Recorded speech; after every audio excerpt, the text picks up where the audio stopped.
Natural vegetation and wildlife are valuable resources for us. But due to human activities, these resources are being threatened.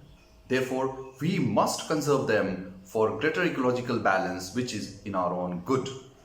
Hello friends, my name is Vivek and welcome to Vivek's Zone. In this video, I have taken up two topics for explanation: natural vegetation and wildlife resources for class 8 from the chapter Land, Soil, Water, Natural Vegetation and Wildlife Resources from the book in Geography published by NCERT and followed by all CBSE affiliated schools. The previous topics have been covered in a separate video, namely Land, Soil and Water, the link of which is given in the description box below. Please do check that out and watch that video for complete understanding of this chapter. इस video में मैंने दोनों भाषाओं का प्रयोग किया है, अंग्रेजी और हिंदी, ताकि किसी को भी समझने में कोई भी परेशानी ना हो। तो चलिए शुरू करते हैं। Let's start. Natural vegetation and wildlife. Natural vegetation and wildlife exist only in the narrow zone of contact between the lithosphere, hydrosphere, and atmosphere, which we know as the biosphere. So these are the domains of the earth, and life is possible only in biosphere. Lithosphere is the domain of land, hydrosphere is the domain of water, and atmosphere is the domain of air. So wherever these three elements are present, life will be possible. तो जीवन संभव सिर्फ biosphere में है, और जहाँ भी ये तीनों डोमेन्स मिलेंगे, जहाँ भी एग्जिस्ट करेंगे, वहीं जीवन संभव है. In the biosphere, living beings are interrelated and interdependent on each other for survival. और इस बायोस्फीयर में जितने जीव हैं, जितने पेड़ पौधे हैं, वाइल्ड लाइफ है, एनिमल्स हैं, ये सारे एक दूसरे पर निर्भर हैं और एक दूसरे से इंटर रिलेटेड हैं. अपने जीवन के लिए ये एक दूसरे पर आश्रित हैं. This supporting system is known as the ecosystem. Now this system of interdependence and interrelation between organism in the biosphere is known as the ecosystem. इसी को हम ecosystem कहते हैं. In this image you can see the domains of the earth, hydrosphere, atmosphere and lithosphere, and wherever these three elements are present is known as the biosphere. And this is just an example of the pond ecosystem. So a pond itself is an ecosystem where all the organisms are interdependent and interrelated with each other. Now in this topic we'll see how are plants useful. यानी कि पेड़ पौधे हमारे लिए किस तरह उपयोगी हैं. Plants and trees provide us with timber. ये हमें लकड़ी देते हैं. Give shelter to animals. ये जानवरों को आश्रय देते हैं. Produce oxygen that we breathe. हम जो सांस लेते हैं, जो ऑक्सीजन हमें चाहिए, वो भी इन पेड़ पौधों से मिलता है. Protects the soil. ये मृदा यानी कि मिट्टी को पकड़ के रखते हैं, बचाते हैं, जिस पर कि हम अपने अनाज उगाते हैं. They act as shelter belts. So we have just seen how shelter belts prevent soil erosion by wind. So shelter belts are created by planting trees. So they act as shelter belts. They help in the storage of underground water. So they replenish the underground water. They give us fruits, nuts, latex, turpentine oil, gum, medicinal plants and also the paper. तो इन पेड़ पौधों से हमें तमाम चीज़ें मिलती हैं जो हमारे जीवन में उपयोगी हैं. फल हैं, फूल हैं, बहुत सारे मेडिसिनल प्लांट्स हैं, गम भी मिलता है, टर्पेंटाइन ऑयल मिलता है, पेपर भी हम पेड़ पौधों से बनाते हैं. तो ये हमारे जीवन में बहुत ही उपयोगी हैं.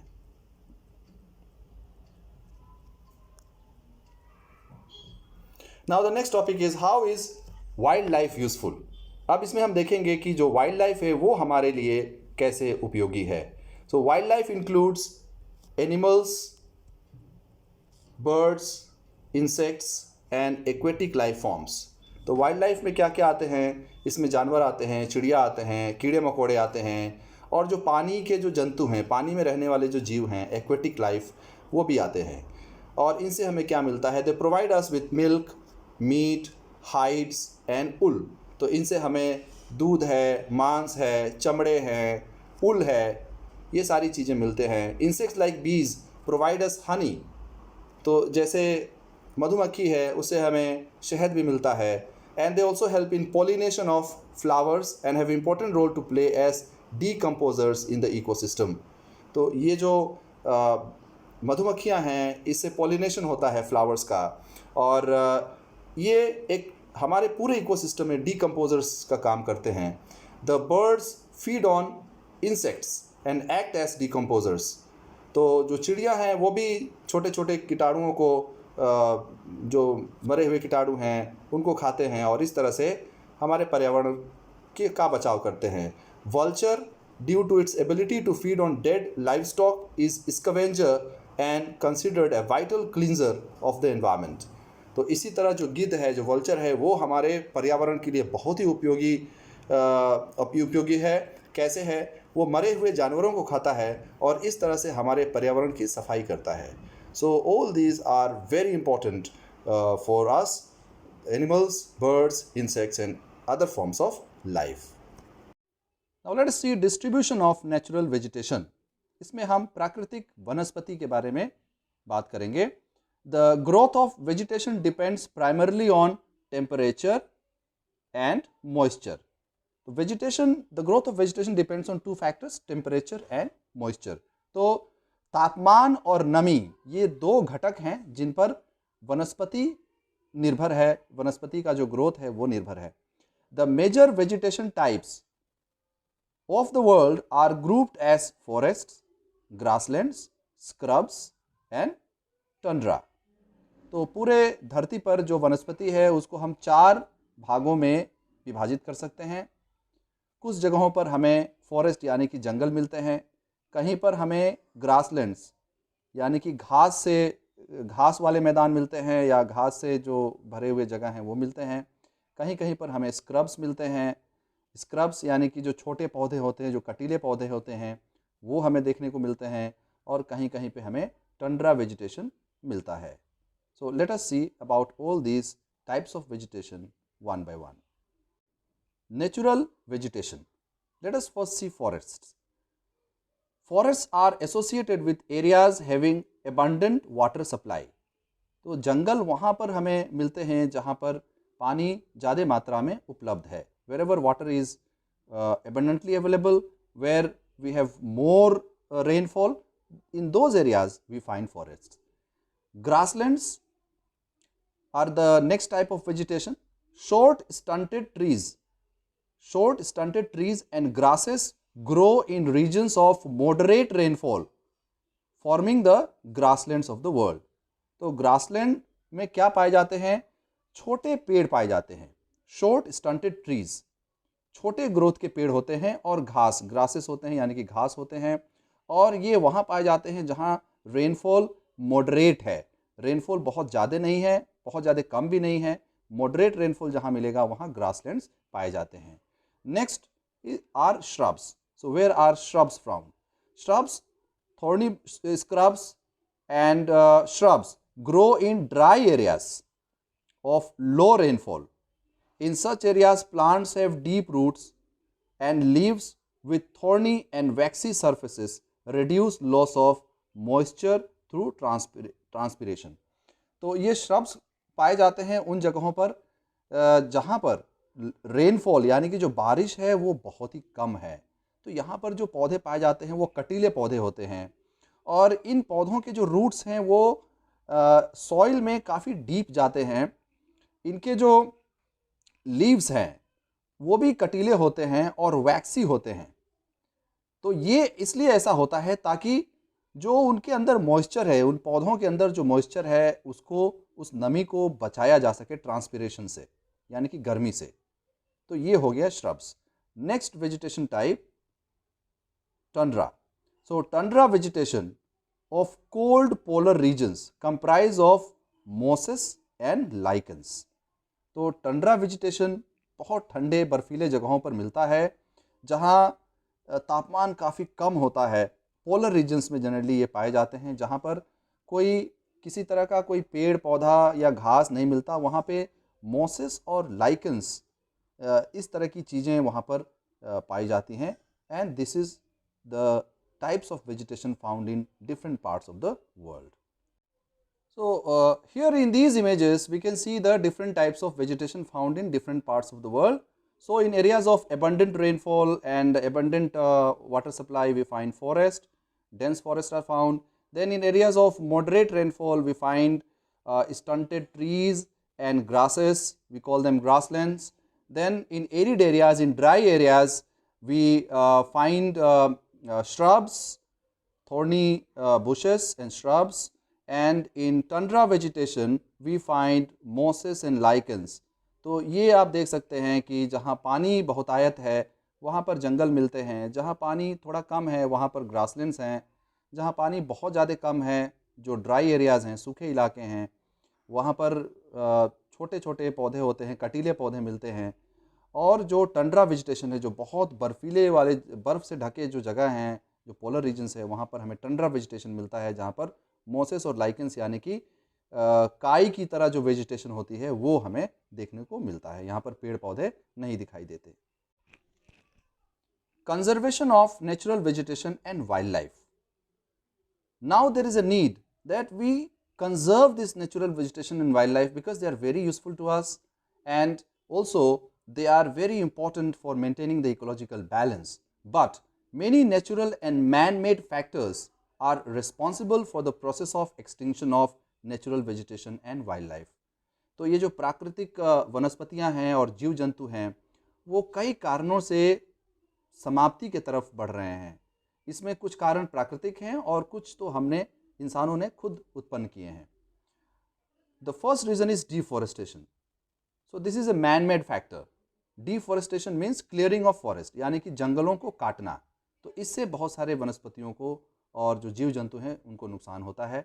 Soil erosion is another reason because of which there is a threat to the natural vegetation and wildlife. Then constructional activities.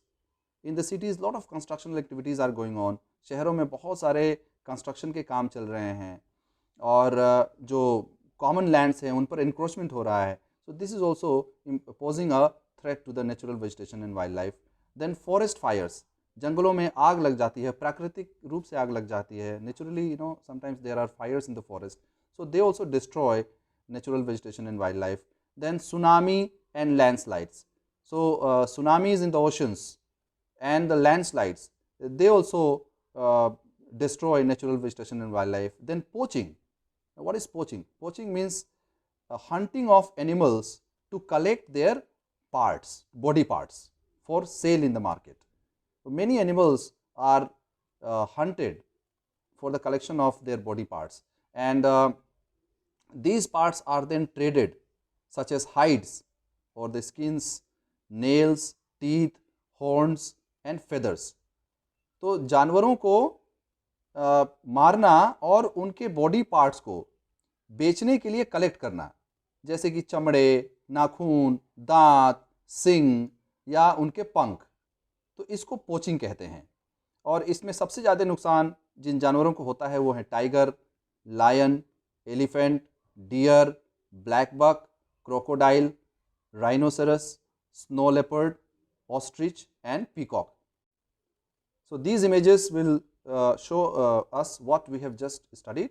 Deforestation, they also damage the natural vegetation and wildlife. Then soil erosion, then constructional activities, then forest fires, tsunami in the oceans, landslides, and here we can see poaching, how animals are killed for collecting their body parts for sale. Measures to conserve natural vegetation and wildlife. Now we have understood that natural vegetation and wildlife are under threat, therefore we need to conserve them. Now how can we conserve them? हम इनका बचाव, इनको संरक्षित कैसे करेंगे? National parks, wild life sanctuaries, biosphere reserves. तो national parks को बना के, वाइल्ड लाइफ सेंचुरीज को बना के, बायोस्फीयर रिजर्व्स को डिक्लेयर करके हम नेचुरल वेजिटेशन और वाइल्ड लाइफ को संरक्षित कर सकते हैं। Then conservation of creeks, lakes and wetlands. तो ऐसे जो इलाके हैं धरती पर जहाँ पर पानी है, ऐसे जगहों को भी हमें संरक्षित करना है क्योंकि उसमें भी बहुत सारे जीव जंतु रहते हैं। Awareness programmes like social forestry and Van Mahotsav. तो वन महोत्सव जैसे प्रोग्राम चला के जहाँ पर बच्चों को हम वन के यानी कि जंगलों के महत्व के बारे में बता सकते हैं। We can encourage students and children for planting of trees by programs such as Van Mahotsav. School children should be encouraged for bird watch and visit nature camps. So to make the children more aware and to connect them with nature, we must encourage them to go for bird watch and nature camps.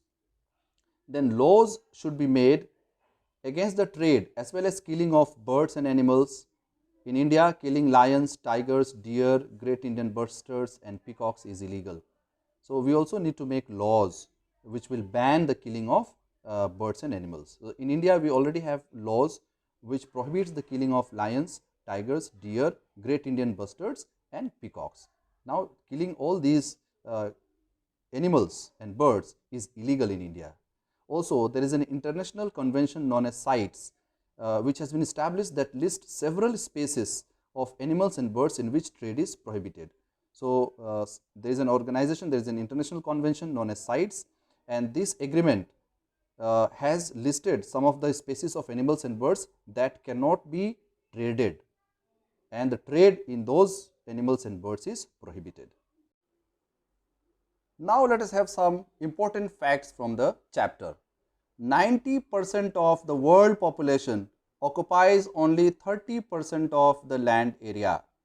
So इस धरती पर 90% आबादी सिर्फ 30% जो भूमि का area है यानी कि जो क्षेत्र है उस पर रहता है.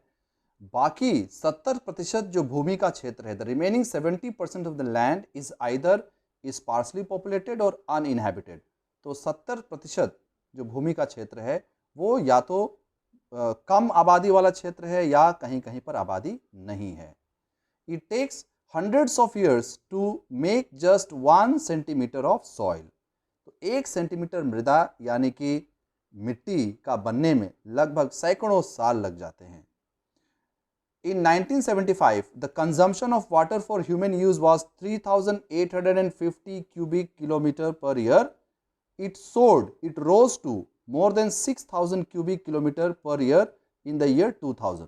तो 1975 में पर पर्सन जो यूज था पानी का जो कंजम्पशन था वो था 3,850 क्यूबिक किलोमीटर प्रति वर्ष. सन 2000 तक ये बढ़ के हो गया 6,000 क्यूबिक किलोमीटर प्रति वर्ष. Now what is cubic kilometre? It is a unit of capacity equal to the volume of a cube 1 kilometre on each edge. तो देखिए कितना ज़्यादा इसमें पानी का जो डिमांड है, कंजम्पशन है, वो बढ़ा है. A dripping tap wastes 1200 litres of water a year. एक टपकता हुआ जो नल है उससे भी पूरे साल में 1200 लीटर पानी का नुकसान होता है. Amreli, a city in Saurashtra region of Gujarat with a population of 1.25 lakhs is completely dependent on purchasing water from nearby talukas. तो अमरेली एक शहर है सौराष्ट्र में, गुजरात का जो रीजन है, और वहाँ की जो आबादी है वो 1.25 लाख है, और वहाँ के जो सारे लोग हैं वो पूरी तरह से पानी खरीद के अपना काम चलाते हैं आसपास के इलाकों से. Let us look at some more facts from this chapter. Rain water harvesting. We have already come across rain water harvesting. So it is the process of collecting rainwater from rooftops and directing it to an appropriate location where it is stored for future use. On an average, one spell of rain for 2 hours is enough to save 8,000 liters of water. So rainwater harvesting, we collect the rainwater from the rooftops and we direct it to an appropriate location, maybe a tank, where it is stored for future use. Now on an average, one spell of rain for 2 hours, अगर 2 घंटे बारिश होती है तो इन 2 घंटों के बारिश में हम लगभग 8,000 लीटर पानी बचा सकते हैं. Next important fact is about vultures. गिद्ध in the Indian subcontinent were dying of kidney failure. तो अब ये देखने को मिल रहा था कि पूरे भारतीय महाद्वीप में जो गिद्ध हैं वो किडनी फेलियर से मर रहे हैं. और ऐसा क्यों हुआ? They were found dying after scavenging livestock treated with diclofenac, which is a painkiller which is similar to aspirin or ibuprofen. तो जानवरों में एक दवा पाई गई जिसका नाम है डाइक्लोफेनाक। तो ये जो दवा जानवरों को दी गई ये एक पेन किलर है, और ये जो मरे हुए जानवर हैं इनमें ये पेन किलर यानी कि डाइक्लोफेनाक की जो मात्रा है वो ज़्यादा थी, और उसको मरे हुए जानवर को खाने के बाद ये वल्चर्स में किडनी प्रॉब्लम शुरू हुआ और वो मरने लगे। Now this painkiller is similar to aspirin or ibuprofen, which we also take sometimes when we have pain or headache. Now efforts are on to ban the drug for livestock. तो अब ये प्रयास हो रहा है कि ये जो ड्रग है डाइक्लोफेनाक ये जानवरों के लिए बैन किया जाएगा। और एक और प्रयास है, there is another effort which is going on to breed the vultures in captivity. So the vultures will be reared in captivity. तो इन गिद्धों को पकड़ के और इनको इनका ब्रीडिंग करना, इनकी संख्या को बढ़ाने का प्रयास किया जा रहा है। Next important fact, sites. The convention on international trade in endangered species of wild fauna and flora. So we have studied about CITES. So it is a convention, it is an agreement, international agreement which bans the trade of endangered species of wild fauna and flora. It is an international agreement between governments. It aims to ensure that international trade in specimens of wild animals and plants does not threaten their survival. Roughly 5,000 species of animals and 28,000 species of plants are protected. Bears, dolphins, cacti, corals, orchids and aloes are some examples. Now let us have meaning of some important terms. Weathering, we have come across weathering when we were discussing about the soil formation. Weathering is the process of breaking up and decay of exposed rocks by temperature changes, frost action, plants, animals and human activity. तो ये है weathering, जिसमें जो rocks हैं वो टूटते हैं, वो डिके होते हैं, और इसके पीछे टेम्परेचर का योगदान है, फ्रॉस्ट एक्शन है, प्लांट्स, एनिमल्स और ह्यूमन एक्टिविटी है। National park, now national park is an area designated to protect the ecological integrity of one और more ecosystems for the present and future generation. तो national parks ऐसे इलाके हैं जो कि इकोलॉजिकल सिस्टम को कंजर्व करने के लिए, बचाने के लिए हम बनाते हैं, जिसमें तरह तरह के इकोसिस्टम्स होते हैं, जिसमें जंगल भी हो सकते हैं, जिसमें वाटर बॉडीज़ भी हो सकते हैं, और इसमें जो जीव जंतु हैं वो प्रोटेक्टेड होते हैं। Biosphere reserves, now what are biosphere reserves? They are series of protected areas linked through a global network intended to demonstrate the relationship between conservation and development. So we reserve certain areas as biosphere reserves, and these are linked through a global network. And here conservation of flora and fauna is the main aim of creating biosphere reserves. Hello friends, I hope you like this video. Please do like and share this video and subscribe to my channel Vivek's Zone. Your comments, queries and suggestions can be given in the comment section below. So thanks so much for watching.